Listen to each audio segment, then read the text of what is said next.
Answer के अंदर हम लोग बात करेंगे 3 क्वेश्चंस के बारे में, सॉल्व करने की कोशिश करेंगे, आंसर फाइंड करने की कोशिश करेंगे। सबसे पहला क्वेश्चन है कि भाई क्या रिलेशन है टेम्परेचर, कोलिजन और फ्री इलेक्ट्रॉन। बड़ा इंपॉर्टेंट रिलेशन सेटअप करेंगे हम लोग। ऑलरेडी वैसे मैंने इसको पुराने लेक्चर में बता चुका हूँ, पर यहाँ पे इसको फिर भी इसको क्लैरिफाई करने की कोशिश करेंगे कि एग्जैक्टली क्या रिलेशन है टेम्परेचर, कोलिजन, फ्री इलेक्ट्रॉन्स में।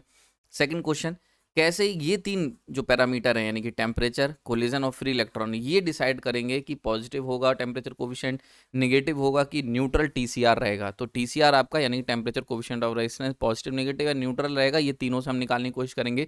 और तीसरा बड़ा इंपॉर्टेंट क्वेश्चन कि कई बार देखा गया कि अलाइज के अंदर नेग्लिजिबल टीसीआर होता है, तो इसका क्या रीजन है। क्योंकि लास्ट लेक्चर के अंदर मैंने आपको बताया था, जब हमने साइंस के बारे में बात करी थी, तो हमने देखा था मेटल के अंदर क्यों है, इंसुलेटर के अंदर नेगेटिव क्यों है, ये सारी चीज़ देखी थी। पर एलॉयज अभी भी बचे हुए, तो इसका इन तीनों का आंसर आज हम लोग फाइंड करने की कोशिश करेंगे। मेरा नाम प्रांजल है और आज बड़ा इंपॉर्टेंट डिस्कशन होने वाला है टेम्परेचर, कोलिजन, फ्री इलेक्ट्रॉन्स के ऊपर। चलिए शुरू करते हैं। सबसे पहले अगर हम इन तीनों का रिलेशन निकालने की कोशिश करें, तो अगर हमने लास्ट लेक्चर में भी देखा था कि जैसे ही मैं टेम्परेचर बढ़ाऊंगा तो उससे क्या होता है, वाइब्रेशंस बढ़ना शुरू हो जाते हैं टेम्परेचर राइज करने से, जिसकी वजह से क्या होता है, इलेक्ट्रॉन की एनर्जी बढ़ जाती है। ये होना तय है, यानी कि तुम कोई भी मटेरियल ले लो, ये हमेशा ही होगा। जैसे ही आप टेम्परेचर बढ़ाएंगे तो इलेक्ट्रॉन की एनर्जी बढ़ेगी और एटम के वाइब्रेशंस बढ़ जाएंगे, लैटिस स्ट्रक्चर जो होगा वो वाइब्रेट करने लगेगा। ठीक है, ये दो चीज़ें होंगी ना। अब यहाँ से दो चीज़ें हो सकती हैं इलेक्ट्रॉन की एनर्जी बढ़ने से। पहला होगा कोलिजन बढ़ जाएंगे, जो कि ऑब्वियस सी चीज़ है, क्योंकि जब लैटिस वाइब्रेट करेगा, इलेक्ट्रॉन तेज एनर्जी से मूव करेंगे, तो आपस में टकराने के चांसेस बहुत ज़्यादा होंगे। तो टेम्परेचर और कोलिजन का रिलेशन सेटअप हो गया। नाउ इससे क्या होगा, अगर कोलिजन बढ़ेगा तो रेजिस्टेंस बढ़ जाएगा, यानी कि टेम्परेचर बढ़ाने से जो इलेक्ट्रॉन की एनर्जी बढ़ रही थी, जिसकी वजह से कोलिजन बढ़ रहे थे, ठीक है, वहां पे रेजिस्टेंस को इंक्रीज कर दिया। तो पहला पैरामीटर यानी कि कोलिजन का बढ़ना रेजिस्टेंस को बढ़ा दे रहा है। वहीं पे अगर हम लोग बात करते हैं दूसरा पैरामीटर यानी कि फ्री इलेक्ट्रॉन्स, जो कि कंडक्शन बैंड में पाए जाते हैं, अगर ये बढ़ते हैं तो ये क्या करेंगे, ये आपके रेजिस्टेंस को डिप कर देंगे ना। ये जो दूसरा वाला मैंने लाइन लिखी है, ये बड़ी इंपॉर्टेंट है। देखो पहला वाला अगर हम केस की बात करते हैं वो भी सब में पाया जाएगा। दूसरा वाला जो केस है यानी कि फ्री इलेक्ट्रॉन्स का बढ़ना है टेम्परेचर बढ़ने पे, ये केवल उन्हीं केसेस में पॉसिबल है जिनके अंदर आपके कंडक्शन बैंड और वैलेंस बैंड ओवरलैप नहीं करते हैं। लेकिन अगर हम बात करते हैं सेमीकंडक्टर की, अगर हम बात करते हैं इंसुलेटर की, जहाँ पे कंडक्शन बैंड और वैलेंस बैंड एक दूसरे के ऊपर ओवरलैप नहीं करते हैं, वहाँ पे ये दूसरा केस वैलिड रहेगा। समझ में आ रही बात ये। तो फ्री इलेक्ट्रॉन्स बढ़ेंगे, अगर एनर्जी बढ़ेगी तो फ्री इलेक्ट्रॉन्स बढ़ेंगे, और फ्री इलेक्ट्रॉन्स बढ़ने का मतलब वैलेंस बैंड से इलेक्ट्रॉन जंप करके कंडक्शन बैंड में चले जाएंगे। तो अगर कंडक्शन बैंड में जा रहे हैं वैलेंसी बैंड से, तो वहाँ पे वो फ्री इलेक्ट्रॉन्स होंगे, वो करंट फ्लो करने में हेल्प करेंगे, जिसकी वजह से रेजिस्टेंस अल्टीमेटली डिप हो जाएगा। क्लियर हो रहा है, दोनों चीज़ें समझ में आ रही हैं ना। यहाँ पे बड़ा इंटरेस्टिंग सा एक एक ट्विस्ट है। देखो रेजिस्टेंस पहले केस में यानी कि हमने टेम्परेचर बढ़ाया, ये बात तय थी, टेम्परेचर से इलेक्ट्रॉन की एनर्जी बढ़ी, ये भी तय था। पर एनर्जी बढ़ने से इलेक्ट्रॉन की दो चीज़ें हुई, कोलिजन भी बढ़ गए और नंबर ऑफ फ्री इलेक्ट्रॉन्स भी बढ़ गए। कोलिजन का बढ़ना रेजिस्टेंस को इंक्रीज कर रहा है, लेकिन इलेक्ट्रॉन्स का बढ़ना, फ्री इलेक्ट्रॉन्स का कंडक्शन बैंड रेजिस्टेंस को डिक्रीज कर रहा है। यानी कि दोनों के दोनों अपोजिट हैं एक दूसरे के। आई होप समझ में आ रहा होगा।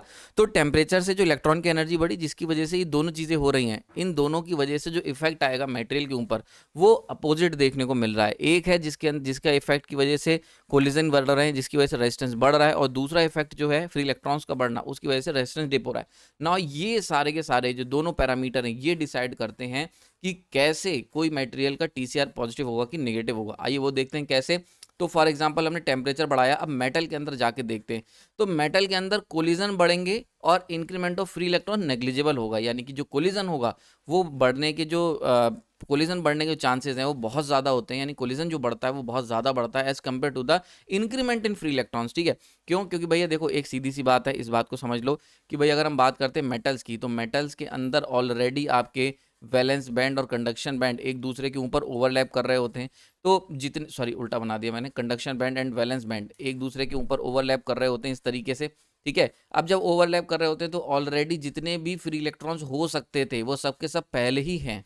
तो जब पहले ही जितने फ्री इलेक्ट्रॉन्स हो सकते थे सबके सब अवेलेबल हैं, तो टेम्परेचर हम लोग अगर बढ़ाएंगे तो उससे कोई खास चेंज नहीं मिलेगा, यानी कि increment in free electrons is almost equal to zero. तो इसीलिए अब इंक्रीमेंट तो इलेक्ट्रॉन में हो नहीं रहा है, जो कि जिसकी वजह से रेजिस्टेंस डिप होता था, ऐसा तो कुछ हो नहीं रहा है। कोलिजन बढ़ रहा है, कोलिजन बढ़ने से क्या होता था, रेजिस्टेंस अप होता था। तो देखो क्योंकि decrement in resistance is negligible है, तो यानी कि यहाँ पे कौन सा इफेक्ट डोमिनेट कर जाएगा, कोलिजन वाला इफेक्ट डोमिनेट कर जाएगा। और इस वजह से अगर हम इस थ्योरी को, कॉन्सेप्ट को काम पे करते हैं कि temperature, collision and increment in free electrons, अगर इस थ्योरी के हिसाब से देखते हैं तो यहाँ पे भी मेटल हमें प्रूफ हो रही है, थ्योरी प्रूफ करती है कि मेटल टेम्परेचर बढ़ने पे मेटल के अंदर कोलिजन ज़्यादा बढ़ जाएंगे as compare to the increment in free electrons, तो इसकी वजह से रेजिस्टेंस इंक्रीज हो जाएगा। ठीक है, डेट्स वाई यहाँ पे पॉजिटिव TCR हमें देखने को मिलता है। क्लियर हो गया, तो रेजिस्टेंस हमारा इंक्रीज हो जाता है और हमें पॉजिटिव TCR यानी कि प्लस अल्फा देखने को मिलता है। ठीक है, प्लस क्या रिप्रेजेंट कर रहा है, पॉजिटिव टेम्परेचर कोफिशिएंट। ठीक है, तो प्लस PTC हमें देखने को मिलता है। ओके, ये चीज़ क्लियर हो गई।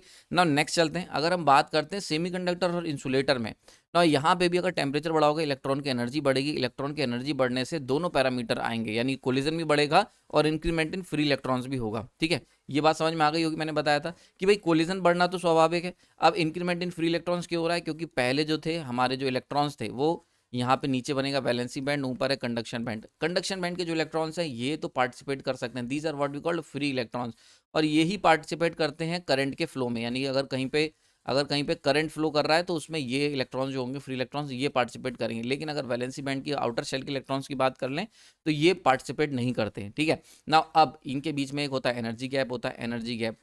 एनर्जी गैप हमें देखने को मिलता है सेमीकंडक्टर में थोड़ा कम होता है, इंसुलेटर में बहुत ज़्यादा होता है, ग्रेटर देन 3 EV के अप्रॉक्स मैंने आपको बता रखा है।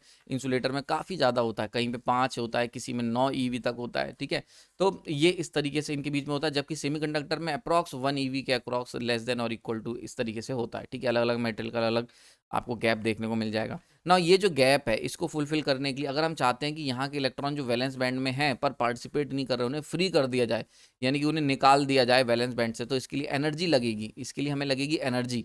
और ये एनर्जी कहाँ से आएगी, ये एनर्जी आएगी हमारे टेम्परेचर राइज करने से। तो ये वही है, यानी कि इंक्रीमेंट इन फ्री इलेक्ट्रॉन। तो जैसे ही टेम्परेचर बढ़ता है तो एक एक चीज़ तो ये हो रही है कि इलेक्ट्रॉन जंप करके कंडक्शन बैंड में पहुंच रहे हैं, यानी कि इंक्रीमेंट हो रहा है इलेक्ट्रॉन्स का कंडक्शन बैंड में, यानी कि हमारे पास फ्री इलेक्ट्रॉन्स अब आ जा रहे हैं। ठीक है, क्लियर हो रहा है ना। फ्री इलेक्ट्रॉन्स का आना क्या करेगा, फ्री इलेक्ट्रॉन्स के आने की वजह से रेजिस्टेंस डिप होने लगेगा।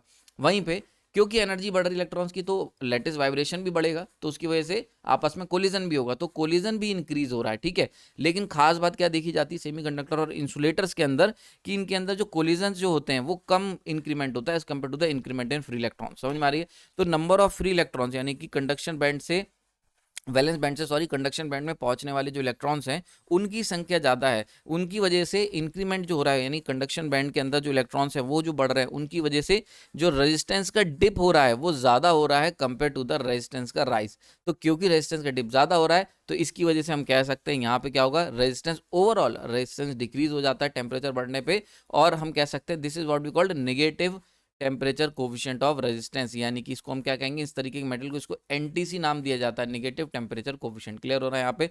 तो अगर हम कोलिजन और इंक्रीमेंट इन फ्री इलेक्ट्रॉन्स की थ्योरी की बात करते हैं तो सेमीकंडक्टर और इंसुलेटर में भी ये चीज़ काम करती है। क्लियर हो गया यहाँ पे ना। अगर हम बात करते हैं एलॉयज की, तो एलॉयज के अंदर क्या चीज़ खास बात देखी गई, इनके अंदर क्या होता है कि जो कोलिजन जो हो रहा है टेम्परेचर बढ़ने से और इंक्रीमेंट इन फ्री इलेक्ट्रॉन जो हो रहा है ये दोनों लगभग बराबर हो जाते हैं। ठीक है, बात समझ आई, बहुत इंपॉर्टेंट पॉइंट है।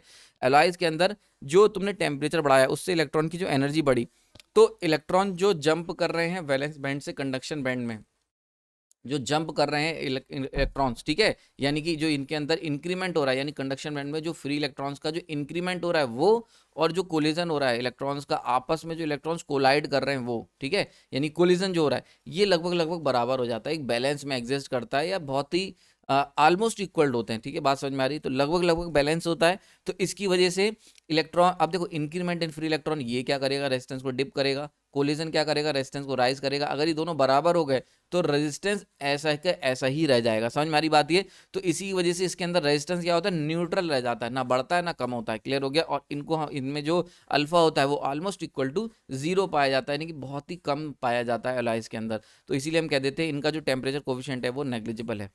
तो आई होप आपको आज का लेक्चर समझ में आ गया होगा। अगर आपको लेक्चर अच्छा लगा है तो लाइक कर सकते हैं। आपने अपना कीमती समय दिया उसके लिए धन्यवाद। ना यहाँ पे टेम्परेचर कोफिशिएंट ऑफ रेजिस्टेंस की सीरीज लगभग खत्म हो गई है। आने वाले लेक्चर्स के अंदर हम लोग इसके ऊपर थोड़े से MCQ करेंगे। तब तक के लिए थैंक यू।